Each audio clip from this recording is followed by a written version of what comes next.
बिस्मिल्लाहिर्रहमानिर्रहीम। अस्सलाम वालेकुम स्टूडेंट्स, कैसे हैं सब लोग। उम्मीद करता हूँ खैरियत से होंगे।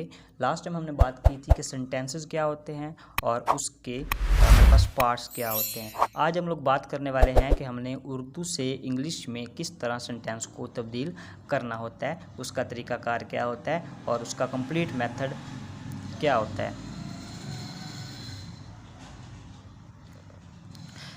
तो इसकी आपको थोड़ी सी एग्जांपल्स करवा देता हूँ और आपको बता देता हूँ कि आप किस तरह किसी भी उर्दू के फ़िक्रे को इंग्लिश में किस तरह कन्वर्ट कर सकते हैं। तो सबसे पहले हम लोग यहाँ पे लिखते हैं इसकी एग्जांपल उर्दू में हम लोग लिखते हैं कि वो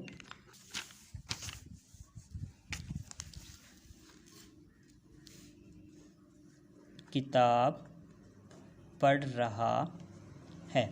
अब हमने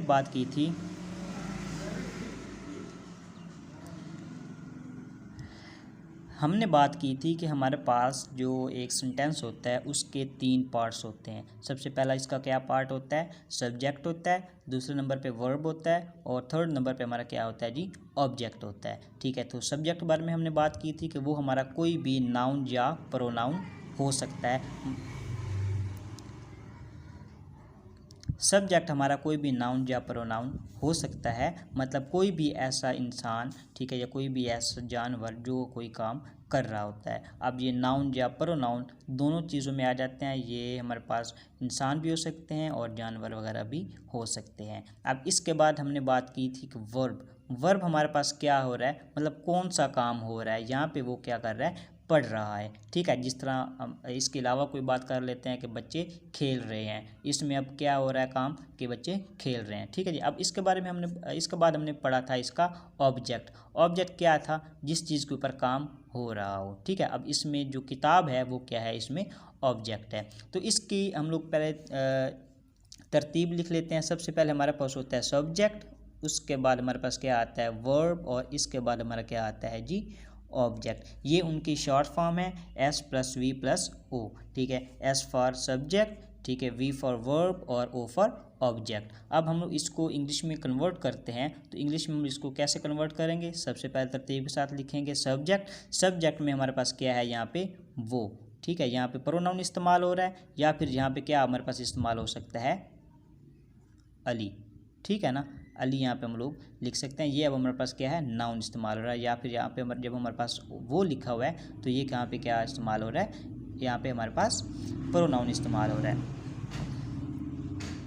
सब्जेक्ट में हमारे पास नाउन या प्रोनाउन दोनों हो सकते हैं। ठीक है जी। अब सबसे पहले हम लोग इसको कन्वर्ट करते हैं इंग्लिश में। यहाँ पे हम लोग लिखेंगे अली, या फिर हम लोग लिखेंगे ही।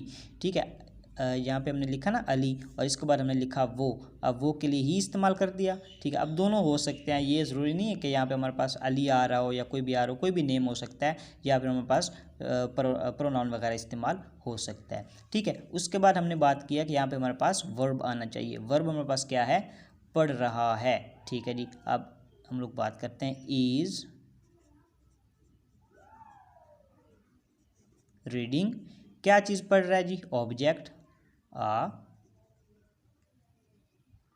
बुक। आप लोग इस तरह किसी भी सेंटेंस को, किसी भी उर्दू के फ़िक्रे को इंग्लिश में कन्वर्ट कर सकते हैं। याद रहे कि सबसे पहले हमने क्या लिखना होता है, सब्जेक्ट, दूसरे नंबर पे हमने लिखना होता है वर्ब और थर्ड नंबर पे हमने लिखना होता है ऑब्जेक्ट। इस तरतीब के हिसाब से आप लोग उर्दू से इंग्लिश में आसानी के साथ कन्वर्ट कर सकते हैं। तो ये आज छोटी सी एक वीडियो थी, उम्मीद करता हूँ आपको अच्छी लगी होगी। अगर आपको वीडियो अच्छी लगी है तो हमारे चैनल को सब्सक्राइब कर दीजिए और वीडियो को भी लाइक कर दीजिए। तो मिलते हैं नेक्स्ट वीडियो में, तब तक के लिए अपना ख्याल रखिएगा। अल्लाह हाफिज़।